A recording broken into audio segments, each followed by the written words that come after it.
श्रुती साहित्य शास्त्र त्यांचं अध्ययन तर होतं आणि शिवाय त्या शास्त्रांची प्रचिती मी घेतली होती असं खुद्द समजतं.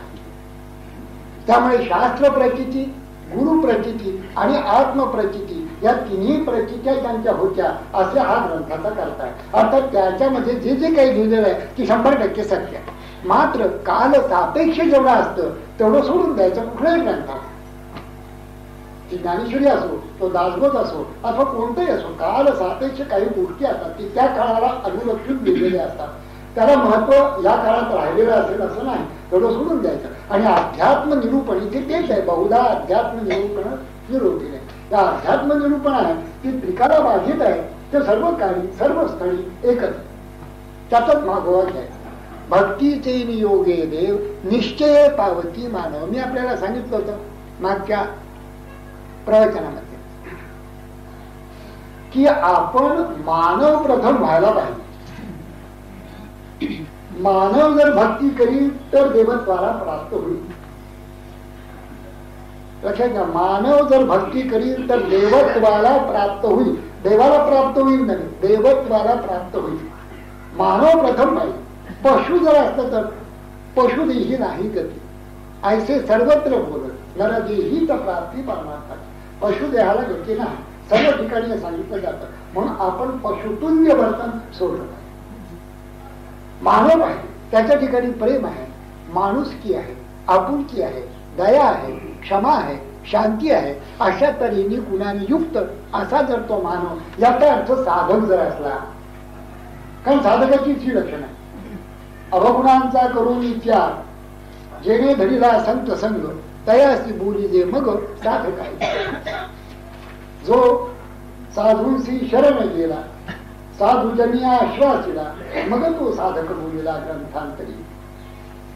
उपदेशिले आत्मज्ञान तुटले संसार बंधन दृढते कारणे करी साधन तो साधक. असा जर साधक असेल, बघता असेल ना, तो या मार्गाला भक्तीच्या मार्गाला लागणारच नाही. भक्तीचे योगी देव, त्याला देवत्व येईल कसं? केवळ बद्ध हाती दर्जाची जपमा कांदा झाड सर्व काळ सत्संगाचा दुष्काळ या नावबद्ध. मी नेहमी विनोदाने म्हणत असतो की मला पहिल्या 2 गोष्टी आहेतच, हाती द्रव्याची जपमान आणि कांता ध्यान सर्व काळ, हे 2 आहेत. फक्त सत्संगाचा दुष्काळ मला नाही. काय पूर्वपुण्य होतं, सत्संगाची मात्र लहानपणापासून आजपर्यंत अखंड आहे. तेवढ्या 1/3 मुळे मी वाचलेला असावा. नाही तर धंदेवाले कुठे काय प्रवचन करतात? धंदेवाईक नाही, प्रवचन करणं फार कठीण अवघड. पण हा सत्संगाने मला बहुतेक प्रवर्तित केलेला असावा. असा जर साधक असेल, त्यांनी जर भक्ती केली, नवविधा भक्ती समर्थाने सांगितलेली आहे, तशी नवही भक्ती श्रवणापासून आत्मनिवेदनापर्यंत ज्ञानी केली असेल, तो देवत्वाला प्राप्त होतो असं समर्थांचं निश्चित सांग. भक्ती केली योगी देव निश्चय पावती मानव ऐसा आहे अभिप्राय. काय सांगितलंय? मुख्य भक्तीचा निश्चय. आता ही मुख्य भक्ती काय केली? आम्हाला भक्ती म्हणजे भक्ती. आता त्याच्यामध्ये गौण भक्ती, हो, प्रत्येकाने सांगितलं, प्रत्येक ग्रंथकर्त्याने सांगितलेलं गौणी भक्ती प्रधान, ज्ञानोत्तर भक्ती, पराभक्ती, परमभक्ती. गौणी भक्ती म्हणजे ज्ञान होण्यासाठी केलेली भक्ती. ज्ञान होण्यासाठी भक्तीची अत्यंत आवश्यकता. मोठ्या प्रेमाने पूजा करायला पाहिजे. ज्या प्रतिमा आहे त्याला देव समजून पूजा करायला पाहिजे. तो कागद आणि रंग नाही एवढं तरी लक्षात. एखाद्या समर्थांचा पुतळा असला किंवा ज्ञानदेवांचा पुतळा असला तर साष्टांग लोटांगणी जा, काठी जशी पडते तशी हे करायला पाहिजे. आळंदी पण नाही, मोठ्या प्रेमाने करायला. ती गुढी घाली नाचावं, भक्ती रसात रंगून जावं. ज्ञान होण्यासाठी हे सगळं करायला पाहिजे. ज्ञान होण्यासाठी गीता, ज्ञानेश्वरी, दासबोध, भागवत असे ग्रंथ वाचायला पाहिजे. त्या ग्रंथामध्ये खोलवर डूब देऊन बसायला पाहिजे जर शक्य असेल तर. कारण हे काम, डूब देण्याचं काम जे असतं ते जाणत्या माणसाकडनं होत. जाणकार पाहिजे. म्हणून जाणतया सवा गीताची एकी सेवा असं म्हटलंय ज्ञानोबानी. जाणतया सवा, गीता वाचायची झाली तर जाणत्या माणसं, तसंच दासबोधीची जाणत्याचे संगती लागावी, जाणता म्हणेल ते करावे असं म्हटलेलं आहे. जाणता शब्द सगळीकडे वापरलेला आहे. गौणी भक्ती किंवा ज्ञानपूर्व भक्तीने ज्ञान होत असतं आणि ज्ञान झाल्यानंतर मुख्य भक्ती त्याचा निश्चय केला असं म्हणतात. पराभक्ती ज्याला म्हणतात, ध्यान धारणा, नामस्मरण, गीता ज्ञानेश्वरी, सत्संगाची, आळंदी पंढरी, पूजा अर्चा, जपजाप्य याने हे ज्ञान होत असते. मुख्यतः तुम्हाला कृपया एव भगवत कृपा देशात्वा असं नारायण म्हणतात. इतकं सगळं जर असेल तर ज्ञान होत. गुरूंच्या संगतीत ज्ञान होतात. गुरूंचा उपदेश आणि गुरूंची संगत ही फार अवघड आहे, ही दुर्मिळ. महत्संग तू दुर्लभ, अगम्य, अमोघ. तो दुर्लभ आहे आणि जरी मिळाला तरी अगम्य आहे, पण मिळाला तरी कळलं अमोघ आहे. महत्संगाची मिळत नाही, कारण संत काय असे काही वाटेल पडलेले नाही आणि ते कोणाच्या पाठीमागे लागत नाहीत, लोक त्यांच्या पाठीमागे लागतात. पण त्यांना लक्षात येतं की यांना कळतच नाही तर काय करायचं. आमचे लोहकरी इथे होते, तर लोहकरी गेली पण त्यांची मंडळी इथे येतात. त्यांनी देह ठेवला बरेच 2 वर्षापूर्वी. ती नित्य दुकानात यायची. ते रंगावधूत महाराजांचे शिष्य. रंगावधूत महाराज त्यांना म्हणत असत, बघितलंच काही 2000 माणसं कशाला आली, अरे घी शक्कर लड्डू. हे सगळे कशाला आले माहिती, जे लाडवाचं जेवण आहे ना यासाठी आलेले आहे. हे काय माझ्याकडला नित्य परमार्थासाठी आले. हे सगळ्या संतांचा अनुभव आहे. फार क्वचित असे संत असतात की त्यांच्या वाट्याला चांगली माणसं अध्यात्माचं विचारण्यासाठी येतात. हे अगदी क्वचित असत. बाकी 100 90 मंडळी, 95 मंडळी ओव्हरवेल्मिंग मेजॉरिटीने जी येतात, संसाराची डांबीची म्हणतात. अगदी श्रीधर स्वामी महाराज याला अपवाद नाही, आणखी पुढे महाराज याला अपवाद सहसा असणार. आमच्याकडे पाव असलं मी बघितलं 90-95% मंडळी तिथीची जायची काय करा, मी कोण, परमात्मा कोण असं करण्यासाठी. तेव्हा मुख्य भक्ती म्हणजे ज्ञान झाल्यानंतर होणारी भक्ती. ज्या भक्तीने मी केवढा आहे, कसा आहे निश्चितपणे ओळखलं जात, जी भक्ती संतांना अंगभूत असते आणि जी भक्ती साधकांनी प्रयत्नतः मिळवायची असते ती ही भक्ती. मुख्य भक्ती याचा अर्थ असा, विभक्त नसावे तरी भक्त म्हणावे, कधी बाजूला शिवो भूत्वा शिवण यजेत असा बोधाने झालेली होती. कोणत्याही कृतीच्या अंगाने न होता सहज अंगाने होतो. तो बोले ते स्तवन, तो देखे ते दर्शन, अद्वयामध गमन तो चाले ती, तो करी ते तुझी पूजा, तो कल्पी तो जपू माझा किंबहुना असे ते कपिध्वजा समाधी माझी. अशा पद्धतीने झाली सहज भक्ती. हा मुख्य भक्ती याचा निश्चय या ग्रंथात केलेला आहे असं समर्थांचं म्हणणं. मुख्य भक्तीचा निश्चय, शुद्ध ज्ञानाचा निश्चय असं पुन्हा प्रत्येक ठिकाणी बघा. ही मंडळी संत मंडळी सगळ्या ठिकाणी फिरत असतात. समर्थांनी 12 वर्ष तपश्चर्या केल्यानंतर 12 वर्ष भ्रमण केलं आहे तरी काय परिस्थिती, लोकांचं नेमकं दुःख तरी काय, म्हणून त्यांनी ठिकठिकाणी असे शब्द वापरले. त्यांना बरोबर कळलं, कारण आधीच त्यांनी केल्यानंतर सगळं मग ताफळ कोऱ्यात येऊन मग उपदेश करायला लागले लोकांना. देवाच्या सख्यत्वासाठी पडाव्या जीवलगाची सर्वार पावे शेवटी प्राण तू ही वेचावे, नंतर सगळं करायला लागले. आधी भ्रमण करून लक्षात आलं की शुद्ध ज्ञानच नाहीये, शुद्ध भक्तीच नाहीये, शुद्ध कर्मच नाही. तिन्ही बाबतीमध्ये लोक वंचित झालेले. तिन्ही बाबतीमध्ये कुठे ना कुठेतरी लोकांचा गोंधळ झालेला आहे. कुठे गोंधळ झाला, जपानी प्रोफेसर आले होते सायकॉलॉजी, तपासणी घेऊन आले. 11 ते 12:15 वाजेपर्यंत 6 तास ते होते. त्यांनी मला हाच प्रश्न विचारला की आज भारतामध्ये जे तत्वज्ञान रूढ आहे, हा सगळ्या जगातले लोक भारतात जे येत आहेत ते अशासाठी येत आहेत की इथे काही आध्यात्मिक विचार लोकांच्या मध्ये आहेत, जागृत आहे. आम्हाला असं दिसतं की आध्यात्मिक काय असेल ते असो, पण प्रत्यक्ष परिस्थिती बघितली म्हणजे लोक घाणेरडेपणाने किती वागतात, कुठेही थुंकतात, कुठेही केळीची झाडं टाकतात, कुठेही माती टाकतात आणि पानपट्टी जे खातात त्यांचं तर बघायला ते रस्त्यावरच पहिली पिचकारी मारतात. हे जे तंत्र आहे त्यांनी आता पानपट्टी सांगितलं बाकीचं नाही. हे जे तंत्र आहे काय, मुख्य शिकवण गेली कुठे, कशाने विसरली गेली? मी म्हटलं स काले नेह महता योगो नष्टा पर्यंत भगवंतांनीच म्हटलं की अनेक काळाने हा योग नष्ट झाला, लोक पुन्हा विसरले, लोक पुन्हा अज्ञानी झाले आणि असं वागायला लागले. पण असं का झालं असं त्यांनी विचारलं. मी झिरोस्ट्राचं उदाहरण सांगतो. फारशी धर्मगुरू पहिला जो संस्थापक त्याने असं सांगितलं होतं की आत ज्ञानाची ज्योत प्रज्वलित करा. kindle the fire of knowledge in your heart.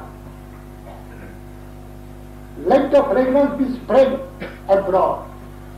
आतमध्ये ज्ञान ज्योत प्रज्वलित होऊ द्या, त्याचा प्रकाश आणि सुगंध सगळ्या ठिकाणी दरवरू द्या. ठीक आहे. पहिले 11 जे झाले धर्मगुरू त्याने हे सगळं बरोबर सांगितलं. पुढे झाला काळ गेला, 500 वर्षाचा काळ गेला. हळूहळू हळू आज जर त्याचं स्वरूप बघितलं तर अज्ञानीमध्ये चंदन जाळत बसतात. ते फ्लेम ऑफ काय जे आहे नॉलेज आणि त्याचा फ्रेग्रन्स हे कुठून आलं, कसं आलं? सकाले महता योगो नष्टा. तसं आमचं ज्ञान, ब्रह्मज्ञान, संतांनी ऋषीमुनी सांगितलेला उपदेश आम्ही विसरून गेलो. हे त्याचं कारण. समर्थांचं हे लक्षात आलं.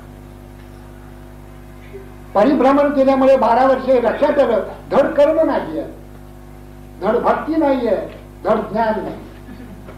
म्हणून शुद्ध भक्ती काय ते सांगितले पाहिजे, शुद्ध कर्म काय ते सांगितलं पाहिजे, शुद्ध ज्ञान काय ते सांगितलं पाहिजे. त्या ज्ञानाचा उपदेश या ग्रंथामधनं केला पाहिजे, तरच आता उद्धार आहे, नाहीतर भारत संपलेला आहे. हे त्यांनी पाहिलं. म्हणून ते म्हणतात प्रत्येक ठिकाणी मुख्य भक्तीचा निश्चय, शुद्ध ज्ञानाचा निश्चय. शुद्ध ज्ञान काय? शुद्ध ज्ञान आत्मज्ञान.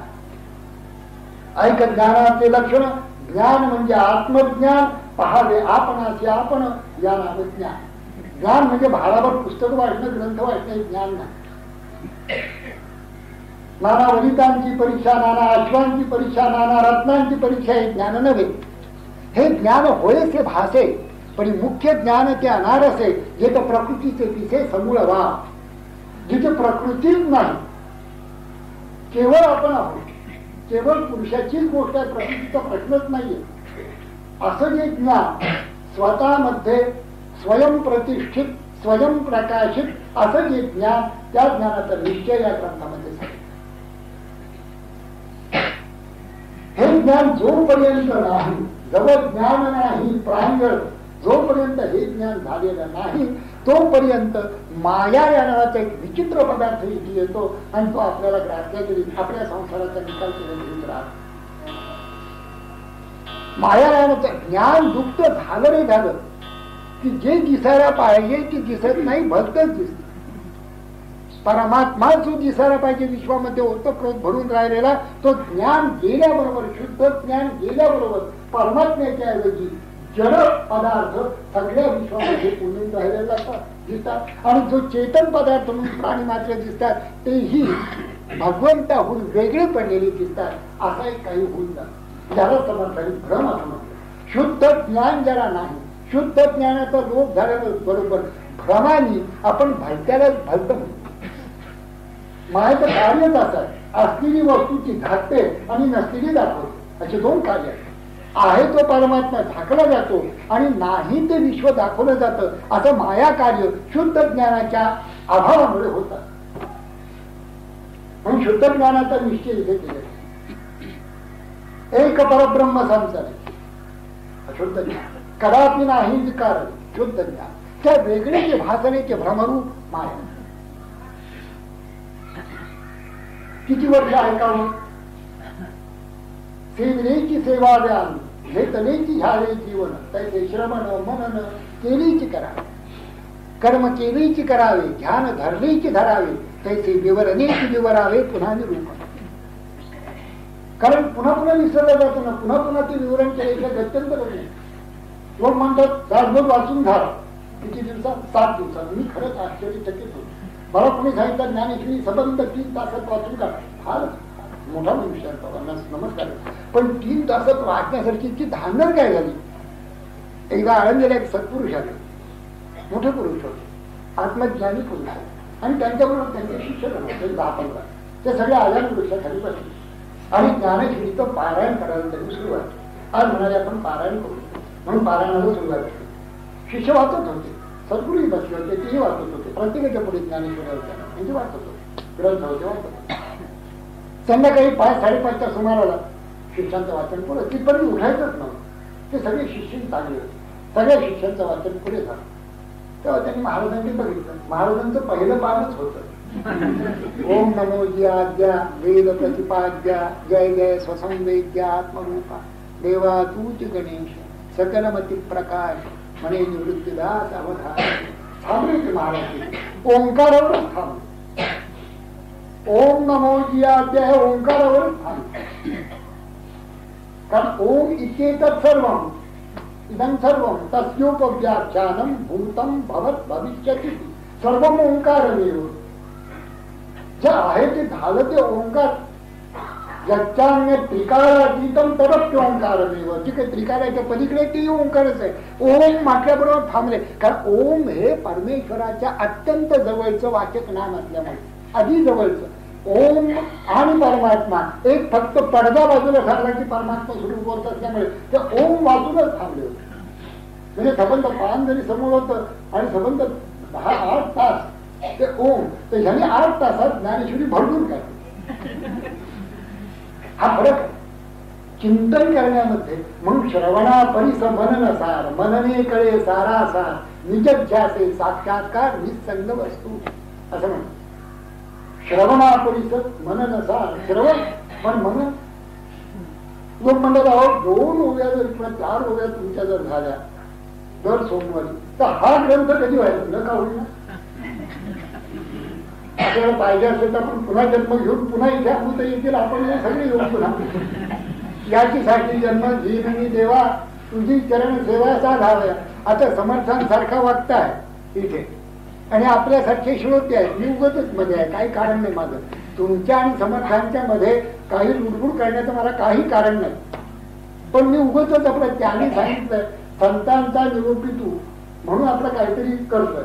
पण ह्याच्यापेक्षा दुसरं मला महत्व काही नाही. पण हे सांगण्याला किती जण वर्ष लागत ना. मुख्य गोष्ट असं आहे त्याच्यात काय सांगितलंय ते आपल्या अंतःकरणात जाऊन जर बसलं तर 10-5 पानामध्ये आपण मोकळीच झालो.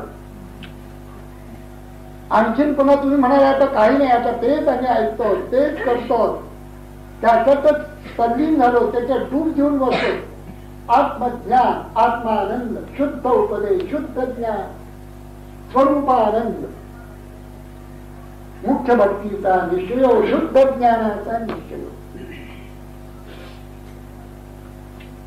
आत्मस्थितीचा निश्चय बोलला असेल. आत्मस्थिती म्हणजे काय त्याचा निश्चय केला या ग्रंथामध्ये. कोण आत्मा? शरीर मी म्हणतो पण ते तू नव्हे. मन हे मी म्हणतो पण मनही तू नव्हे. मन हे नाचील संती नाही निरूपी. मानावे कवनाचा बोले मन मी आहे, मन हे नाही का तर तू मन हे नाही. मग तू कोण आहे? तू देह मन बुद्धी याच्या पलीकडे आहे. शुद्ध स्वरूप तोच आत्मा, तोच परमात्मा, तू तोच आहे. तत्वमसी ऐक शिष्या इथीचे वर्म स्वये तूचे आहे ब्रह्म. याविषयी संदेह भ्रम धरूच नको. तूच ते आहे. तत्वम असी या महावाक्याचा उपदेश या ग्रंथामध्ये. आत्मस्थिती कशी असते, कशावरून आत्मा ओळखायचा, आत्मा ओळखायला काय करायला पाहिजे, त्याने असं सांगितलंय स्वस्थ बसलं पाहिजे. शिष्या एकांती बैठा तेथे हे समजून घ्यावे, भरावे सांडावे प्रभंजनासी. किती वेळा वाचला असेल बरे. कोण धरतो आणि सांगतो, कोण बघतोय, धरतायत सांगतायत पण लक्ष हे अजपा आहे सकळाची पलीकडे जाणं त्याची. कोण काय सांगतं? कृष्णमूर्ती हेच सांगतात, रमण हेच सांगतात, अरविंद हेच सांगतात, स्वरूपानंद हेच सांगतात. हे सगळ्यांना सहज आहे, लक्ष ठेवत नाही कोणी. समर्थांची काही 30 तळमळ आहे. 300 वर्ष झाली आपण काहीच केलं नाही. ती अजपा गेली आणि जग सुरू झाला. आत्माराम उपासना संपली, तेने पाविले निरंजना ते संपली. आत्मा कोण हेच कळेल असं झालं. आत्मज्ञानाचा निश्चय, शुद्ध भक्तीचा निश्चय आत्मस्थितीचा निश्चय हे सगळे शब्दच राहील आपल्या भूत. आणि आपण वाचतोय असे भयंकर. एकदा सुरुवात केली कोणाला काय बोलली इतकं काय पाठीमागे कोणीतरी लागलंय का तुझ्या? आत्मस्थिती म्हणजे काय? मी कोण आहे? अहम ब्रह्मास्मी. ब्रह्म म्हणजे काय? कुठे दिसत, कुठे असत? सर्व विश्वाला व्यापून ओतप्रोत भरून आहेत ते. ज्याला लक्षणी सच्चिदानंद म्हणतात ते. लक्षण करायचं झालं तर सच्चिद आनंद. कसं सापडायचं असं सांगता येत नाही. यतो वाचो निवर्तन ते, पण नकारात्मक सांगता येतं. पृथ्वी नव्हे, आप नव्हे, तेज नव्हे, वायू नव्हे, वर्ण व्यक्त ऐसे नव्हे अव्यक्त ते तयाचे म्हणावे हे. वरकडे लोकांचा स्वभाव जितके गाव तितके देव बनायचा. विचार करून हे साधतात. तस्मात विचार करावा, देव कोण तो ओळखावा, आपला आपण शोध यावा अंतर्यामी. मग आत्मस्थितीचा निश्चय होतो. आत्मस्थिती जी बांधते की विचाराने, ध्यानाने. विचार याचा अर्थच मुळी ध्यान. विचार समर्थांचा विचार हा जो शब्द आहे त्याचा अर्थच मुळी ध्यान. विचार विवेक असा शब्द आला की ते असं म्हणतात की स्वस्त बसून हे करायचं. काय आपण पायता पायता मंडळीला भाजीला जाता जाता काय आत्मनिवेदन करतो का?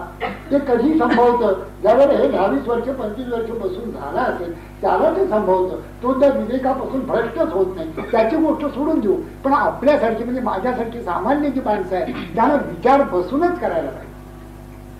विवेक पाहेल तो पुरुष, विवेक न पाहेल तो पशु. यापेक्षा श्रुतीने तरी आणखी काय सांगितलं? आत्मानात्म विवेक नाही तो पशुतुल्य आहे असं श्रुती सांगितलं. आणि आत्मवर्ग नीर सांडून आत्मनासाठी शीरसे विचारची सविचार. आता विचार आणि विवेक सगळा राजहंस. म्हणून आत्मस्थितीचा निश्चय बोललेला असेल. काय सुंदर उभे. मला असं नेहमी वाटतं या समर्थांच्या काय ज्ञानांच्या काय ओव्या द्यायच नाही का तराजूत घाला. आणि सगळं जगातलं जेवढं सोनं राणं पैसे काय असतील ज्याला ज्याच्या पाठीमध्ये सगळं जग फिरतं ते एका तराजूत घाला तरी हे उत्तर जाणार. मग तुमचा भाव जर असेल त्या भावाचं एक तुळशी दर जरी इकडे टाका या सगळ्या सोन्या नाण्यावर ते उतरत. मग काय तुमचा पैसा असेल तो, काय तुमच्या इमारती असतील त्या भुजा आनंदाने बसा, काय गाडी असतील त्या गाड्या घोडे काय असतील त्या आनंदाने असू द्या, परंतु त्याच्यामध्ये भावाचं एक तुळशीपत्र पाहिजे. तुळशीपत्राचे 2 उपयोग आहेत. एक भाव दर्शवतं आणि दुसरं तुळशीपत्र ठेवतं. मनाने त्याच्यापासून अत्यंत अलिप्त असावं. सगळं आहे आणि नाही अशी स्थिती समर्थाने वर्णन केली आहे. अलिप्त स्थिती. ही अलिप्त स्थिती कधी येते त्याचंही वर्णन केलेलं आहे. कधी होऊन चढो प्रत्येक शब्दाचं वर्णन आहे. हे जे शब्द आलेले आहेत त्या प्रत्येक शब्दाचं वर्णन दासबोधात आहे. आणि दासबोध ग्रंथ तेव्हाच लागेल की प्रत्येक शब्द आपण दासबोधाच्या अंगाने जेव्हा सांगू शकू तेव्हा दासबोधाचं निरूपण झालं. पदी होऊन चढो नये करावे नाना साधन उपाय तरीच सापडे सोये अलिप्तपणाची. दासबोध सांगताना गप्पा गोष्टी फार लोक सांगतात. मला माहिती असेल कसं सांगतात. दासबोध म्हणजे गप्पा गोष्टी नाही. दासबोध म्हणजे काहीतरी सांगणे. दासबोधातले शब्द आणि त्याचं मी फोडून सांगितलं पाहिजे की हे असा आपला हा ब्रह्मरस असा फोडून शब्दाचे अंतर वस्तू दाखवली जसा. असं शब्दाचं अंतर फोडून फोडून त्याची वस्तू कशी आहे ते ब्रह्मरूप कसं आहे. अहाची बोलाची वाली फफिडी दे मग ब्रह्माची अंगा घडी दे मग सुखी सुरुवाती दे सुखची माझी. नाराव म्हणतात एकदा वरची टरफलं काढा ती शब्दांची म्हणजे आज ब्रह्मरस आहे. इतकंच नाही तर तुम्हीच ब्रह्मरूप होऊन जा. ब्रह्माची अंगा घडी मुख्य भक्तीचा निश्चय शुद्ध ज्ञानाचा निश्चय सायुज्य स्थितीचा आत्मस्थितीचा निश्चय म्हणलेला आहे. शुद्ध उपदेशाचा निश्चय. उपदेश पुष्कळ प्रकारचे आहेत. कोणी मंत्र सांगतं, कोणी यंत्र सांगतं, कोणी तंत्र सांगतं. मंत्र यंत्र काही करीसी जडमुक्ती तेने तू भूत सृष्टी पाविसे. उघडा मंत्र जाणा रामकृष्ण म्हणा तुटती वास या तना गर्भवा असं तुकोबानी म्हणत. उपदेश कितीतरी प्रकारचे आहे. कुणी म्हणतं या यंत्राची पूजा करा हाही उपदेश आहे. कुणी म्हणतं नाना तऱ्हेच्या मूर्ती आहेत त्यांची पूजा करा हाही उपदेश आहे. पण समर्थांचं असं म्हणणं आहे आणि शुद्ध उपदेश तो की जो ब्रह्मज्ञानच सांगतो. ब्रह्मज्ञाने विन उपदेश तो म्हणू नये विशेष. जैसे कणे विन भूस सेवता नाही. कणाशिवाय तसं कणाशिवाय भूस आहे. त्यांनी पुष्कळ उदंड सांगितलं. असं त्यांनी तक्रारी घुसळले नाची गुणची सेविले सावकाश. त्यांनी काय पुष्टी येणार तुष्टी येणार म्हणून ब्रह्मज्ञानाचा उपदेश तो शुद्ध उपदेश त्याचा निश्चय केलेला आहे. कोणाकडे मिळतो ते सांगितलेलं आहे. काय उपदेश असतो ते सांगितलेलं आहे. सोहम हंसा स्वानंद घन अजन्मातो तूची जाण हेच साधू ते वचन सदृढ धरावे. उपदेश केले अशुद्ध उपदेश. अरे गहनाचे ही गहन माझ्या सद्गुरूचे वचन जेणे माझे समाधान अत्यंत झाले. तेच तुला मी सांगतो. मग शिष्याने पाय धरल्यानंतर ते सांगतात तत्वा माझी हा उपदेश आहे. तेच तू आहे. तू नाशवंत आहेस ना तेवढं मला दे. जेवढं नाशवंत आहे ते मला दे. मी तुला अविनाशी तत्व दे.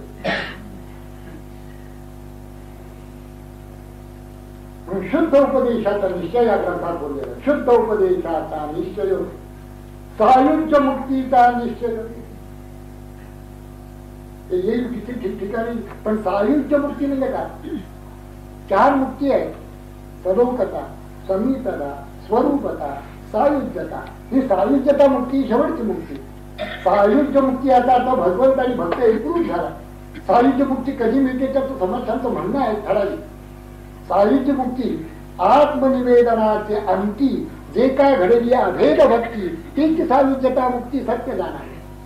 आत्मनिवेदन झाल्यानंतर म्हणजे श्रवण मनन श्रवणापासून ते आत्मनिवेदनापर्यंत नवविधा भक्ती जे सांगितलंय श्रवणम कीर्तनम स्मरण इत्यादी या सगळ्या यथासांग झाल्यानंतर आत्मनिवेदन झालं. आत्मनिवेदनाचे लक्षण आधी पाहणे मी कोण मग परमात्मा निर्गुण तो ओळखा. असा तो निर्गुण परमात्मा आणि मीही निर्गुण. मी काही या आकाराचा नव्हे. मी काही या देहाचा नव्हे. देहामध्ये आहे पण देहापासून अलिप्त आहे असा निश्चय झाला. म्हणजे दोघांच्या एकरूपतेमधना समरसतेमधना जी भक्ती निर्माण होते त्याला आत्मनिवेदन भक्ती असं म्हणतात. या आत्मनिवेदन भक्तीच्या शेवटी सायुज्य मुक्तीचा लाभ होता असं म्हणतात. ही सहज भक्ती आत्मनिवेदना अंगी जे काय घडली अभेद भक्ती अभेद रूपाने भजन. नामदेवांनी हेच सांगितलं. समर्थांनी हेच सांगितलं. नाथांनी हेच सांगितलं. सर्वात मुख्य भक्ती कोणती? आत्मनिवेदन. मुख्य भक्ती आत्मनिवेदन. न करिता न चुके जन्म मरण. याच्यामध्ये काही शंका बाळगू नका असं समर्थांनी स्पष्ट. समर्थांचा उपदेश अगदी स्पष्ट आहे. कुठेही त्याच्यामध्ये शुगर कोटेड नाही. जर परमार्थ अत्यंत गोड आहे. अध्यात्म हे अत्यंत गोड आहे. पण जर कोणाला विनायन सारखं वाटत असेल तर समर्थ म्हणतात तुम्ही विनायनच खा. ती शुगर कुठे करणार. हे गोड आहे ते तुला कळू लागत. नवल विषयाचा परिपाडू गोड परमार्थ लागे कडू. कडू विषय तो गुरु झाला जीवा. कडू विषय तो गोड झाला आणि गोड परमार्थ कडू झाला. मग ज्याला कडू वाटत असेल तरी तशीच गोळी खाल्ली पाहिजे. त्याचा तेवढा तरी निश्चय पाहिजे की तो गोळीची गोळी खाल्ली नाही तर कधी तो दुरुस्त होणार नाही असं समर्थांचं स्पष्ट सांगा. ज्ञानोबा फार प्रेम आहे. त्यांनी ते शुगर कोटेड केल्या गोळ्या आणि ती गोळी राहिली आणि जर खात बसली. या गोळीची शुगर खाल्ली ती गोळी फेकून दिली. आता कडू लागली. दुसऱ्या गोळीची शुगर खाल्ली आणि तो दुरुस्तच झाला. समर्थांचा आता रोकडा बघा परमार्थ. आता बघाच वर्ष 2 वर्ष खडबडून जागे होणार तुम्ही सगळे झालेच आहात तुम्ही.